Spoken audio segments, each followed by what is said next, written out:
कामचोर बहू। कांता बहन की 2 बहुएं थीं, बड़ी कल्पना और छोटी प्रिया। कल्पना का जैसा नाम वैसा ही काम। सारा दिन कल्पनाओं में रहती, ना कोई काम करती न कोई धाम। अरे कल्पना बहू, जरा अच्छी सी चटनी पीस दे, आज कुछ मजेदार खाने का मन है। पेट में जलन हो जाएगी माँ जी बुढ़ापे में, और वैसे भी मेरा काम करने का वक्त शाम का है, अब प्रिया को ही बोल दो। इतना कहकर कल्पना वहां से चली जाती है। कांता कल्पना के ऐसे रवैये से काफी परेशान रहती हैं। मैं बना देती हूँ माँ चटनी, ऐसा बोलकर प्रिया माँ को चटनी बनाकर प्लेट में खाने को देती है कि तभी वहां कल्पना आ जाती है। अरे वाह चटनी, जरा चक्कर तो देखूं, बड़े दिन हो गए। अरे नहीं बहू, तू तो रहने ही दे चटनी खाना, पेट में जलन हो जाएगी।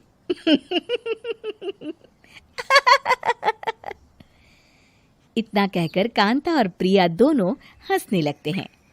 कल्पना सारा दिन या तो मोबाइल में यूट्यूब देखती या फिर सोती रहती। उसका कमरा भी बिखरा और गंदा रहता। एक दिन कल्पना का पति अशोक उससे कहता है, अरे कल्पना, जानवर भी उस जगह को साफ कर लेता है जहां वो बैठता है, तुम तो इंसान हो, कैसे इतने गंदे कमरे में रह लेती हो? देखो सारा सामान यहाँ वहां बिखरा पड़ा है। ज्यादा अपनी माँ का बोल ना बोलो। हाँ, कमरा तुम्हारा भी तो है, गंदा लग रहा है तो साफ कर लो। पता नहीं तुम्हारे साथ मैं कैसे जिंदगी बिताऊंगा। इतना कहकर अशोक वहां से चला जाता है। कल्पना बस खाना खाने कमरे से बाहर आती और फिर से कमरे में चली जाती। इससे कांता बहन काफी परेशान रहती। एक दिन प्रिया कांता से कहती है, माँ, मैं सारा दिन काम करके थक जाती हूँ, आप कल्पना दीदी से कहिए ना कि सुबह और शाम का काम बांट ले, मैं तो अब सिर्फ एक वक्त का ही काम करूँगी। हाँ। अरे तू वो भी ना करना, एक बहू तो कामचोर थी ही, दूसरी भी आ गई काम ना करने के बहाने लेकर। तभी वहां प्रिया का पति रमेश आ जाता है।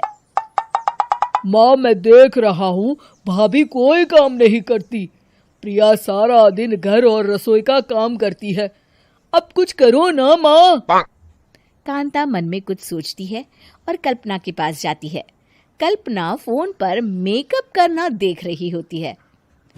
कल्पना, तुम सारा दिन बस मोबाइल देखती हो, घर का कोई काम भी कर लिया करो।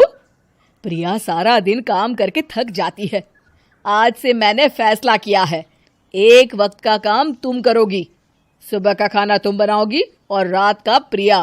आप लोगों ने काम को हव्वा बना रखा है। अरे पता नहीं थोड़ा सा ज्यादा काम करने में आप लोग घबरा क्यों जाते हैं। और हाँ, बहुत ज्यादा प्रिया की तारीफ मत करिए मेरे सामने, बड़ी बहू तो मैं ही रहूंगी। मैं कुछ नहीं जानती, कल सुबह मुझे वक्त से खाना चाहिए, रसोई में आ जाना, वरना कल से तुझे खाना नहीं मिलेगा। अगली सुबह कल्पना रसोई में नहीं आती है। वो देर से सोकर उठती है और बाहर आकर कहती है, अरे भूख लगी है, आज खाने में क्या है? इतनी देर हो गई, आज किसी ने मुझे उठाया भी नहीं, पता नहीं कहाँ है सब। कल्पना को घर में कोई नहीं दिखता। वो रसोई की तरफ जाती है जहां बड़ा सा ताला लगा होता है। अरे रसोई में ताला? ओ, मैं तो भूल ही गई थी। माँ ने आज से सुबह का खाना मुझे बनाने को कहा था। हे भगवान, इतने लोगों का खाना बनाना क्या आसान है? तभी घर के सारे सदस्य बाहर से वापस आते हैं। वाह माँ जी, मजा आ गया छोले भटूरे खाकर। मेरे मुंह में तो अभी भी स्वाद आ रहा है। अरे कल्पना, तेरे भरोसे रहते तो हम तो भूखे ही रह जाते। कल्पना को बहुत गुस्सा आ जाता है।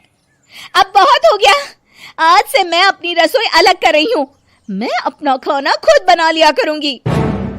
कल्पना अपनी रसोई अलग कर लेती है, पर आए दिन उसका देर से उठना और काम न करने की आदत से वो भूखी ही रह जाती थी।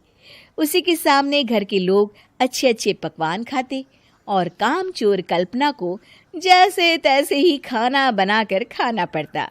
पर एक दिन तो हद ही हो गई। माँ, दीदी आज सुबह से कमरे से बाहर नहीं निकली, हमें जाकर देखना चाहिए। सो रही होगी कामचोर कहीं की, पर तुम कहती हो तो चलो देख लेते हैं उसे। कल्पना कमरे में पेट पकड़कर बैठी होती है। हाय मेरा दर्द, पेट दर्द के मारे मर रही हूं मैं।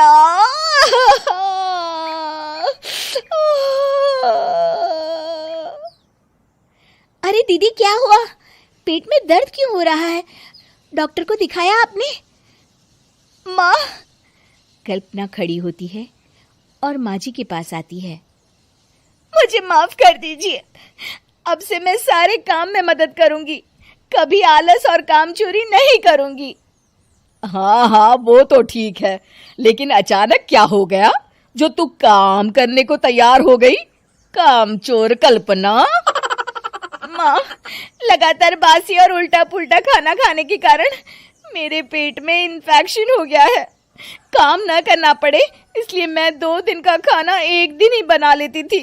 बासी और खराब खाना खाने के कारण लेने के देने पड़ गए। पेट में दर्द हो रहा है। चलो अच्छा हुआ, देर आए दुरुस्त आए।